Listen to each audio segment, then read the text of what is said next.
we're practicing how to bowl, and this is called a bowling thing that's a ready position thing that we need to practice to be a real bowling person. And these are all the things we do to be a good bowling roller. Okay, and what are you guys doing in PE right now? We're right now practicing how to bowl. Okay, so before you watched your friends bowl, and then how did you use this tool to give her feedback?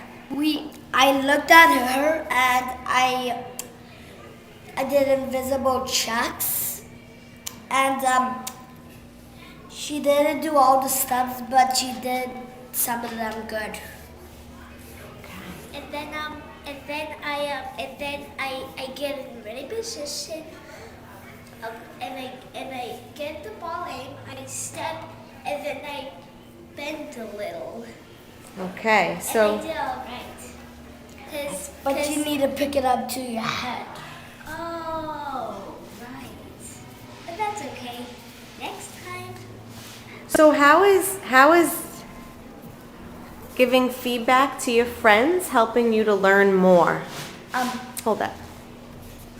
We always learn how to bowl, and we read the words and we look at our partner and see if they're doing it. Like arm back, swing the rolling hand back to last weight level. Oh, Jordan, do you remember what Nicholas told you to work on? yeah, I had to get right position and bend a little. It's right over here, and then it's over here. Oh, this is ready. Okay, I need to practice on ready position. So this is ready position, and I need to follow.